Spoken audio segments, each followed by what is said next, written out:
All right, here is how I scan Polaroid, Instax, and peel apart film at home, everything I use to do so, and what you'll need. Keep in mind, this is how I do it. There are plenty of ways to achieve a great Polaroid or instant film scan. Let's get into it. The scanning process for me starts right after I shoot a photo on instant film. Polaroids and instant film are incredibly temperature sensitive, but they are also very susceptible to scratches and fingerprints. So as soon as I take an instant photo, I either slot them immediately into a binder like this Polaroid brand binder, and so the person who is in the photo or anyone who wants to look at the photos can see them without touching the actual front of the image. Or if I don't have a binder like that on me, I put them back in the empty Polaroid box that the film actually came in, just for safekeeping to ensure that there are limited scratches, dust, fingerprints on the images before scanning. I use an Epson V600 flatbed scanner. It's a photo and paper scanner that can scan photo prints, documents, color negative film like medium format and 35mm, and it's also great at scanning Polaroids.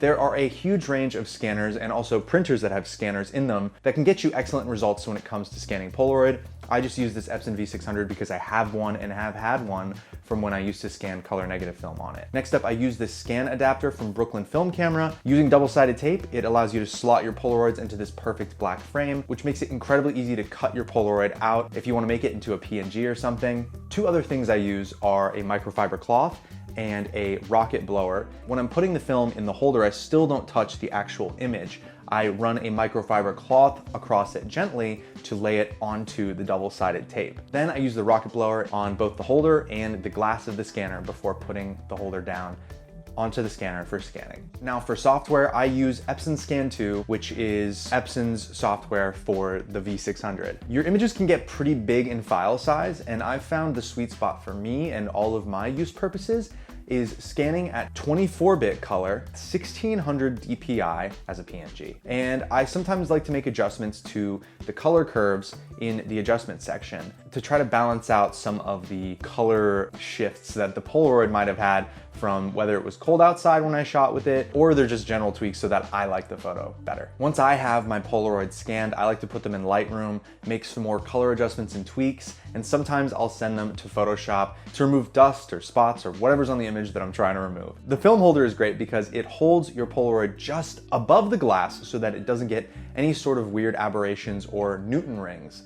And the results of this scanning method look great. The best way to tell if your Polaroid scan is nice and sharp is by looking at the border or the white frame of your Polaroid. I do this because Polaroid 600 cameras that have plastic lenses aren't always super sharp and sometimes miss focus or are just slightly out of focus on your subject. So judging sharpness of a Polaroid picture based on the actual image isn't always a good way to know if your scan is super sharp. I use a Polaroid SX70 for most of my work, which is a glass lens Polaroid, very, very sharp lens, and that warrants incredibly sharp results, as well as the Instax photos I shoot. I'm not shooting with an Instax camera, I'm shooting it with the Frankenstax back from my Mamiya RB67, which has incredibly sharp glass.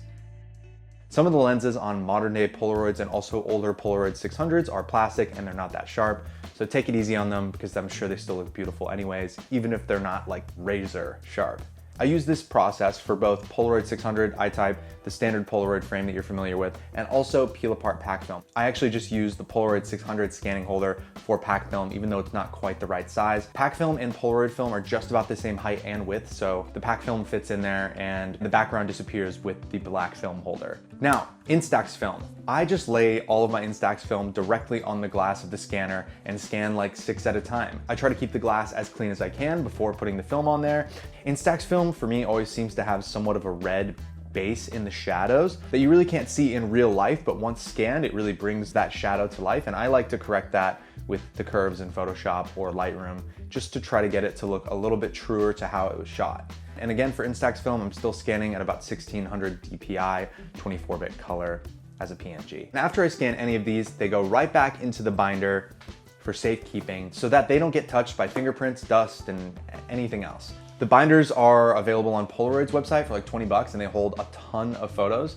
I've filled up 3 of them this year, but most normal people probably will fill up 1 max if they're shooting a lot of Polaroid film. So they're great for archiving your memories so that they don't get damaged. People always love flipping through these binders whenever they come over to my apartment. It's a great way to store everything before I use these photos for some sort of gallery show or something in the future. That is how I scan Polaroids, instant film, peel apart film. Check out the first link in my description to see how you can support the channel and see more from me.